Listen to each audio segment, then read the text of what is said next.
Shazin.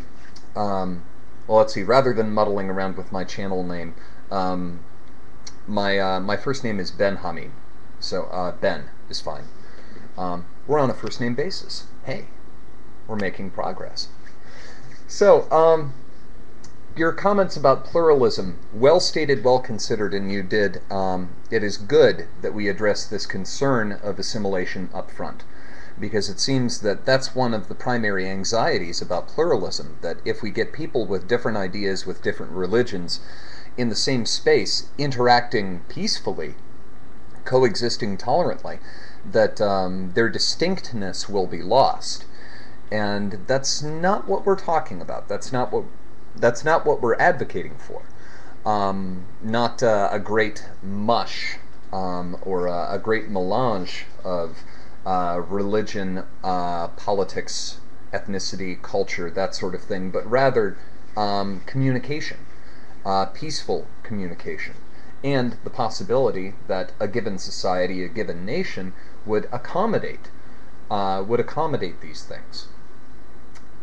So, one of the problems that I see when I look at us-them mentality is that this process wherein I pick a single trait and say that that is a dividing line between us and them.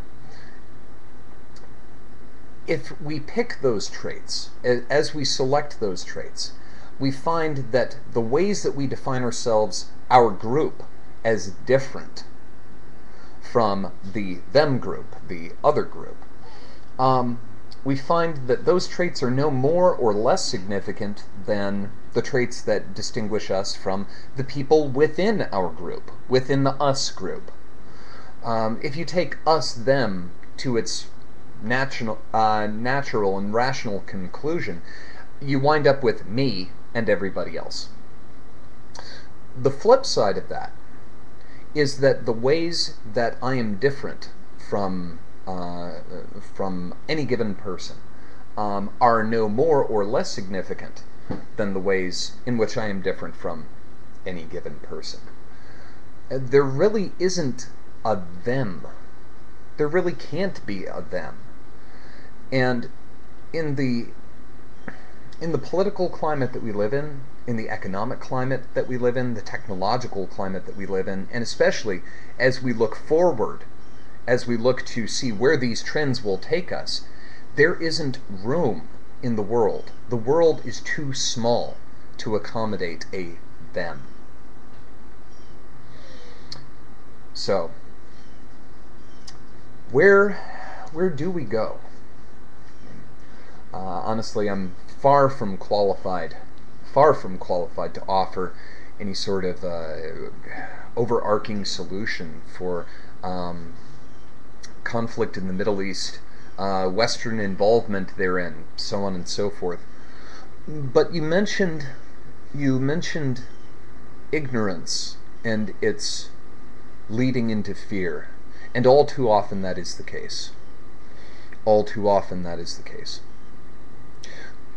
But ignorance can lead to something else. And I think something that we can do at an individual level is try to encourage this, if only by demonstrating it, if only by showing other people what it looks like. And that is curiosity, interest. Yeah. What better way to do that than just sitting around a table and talking?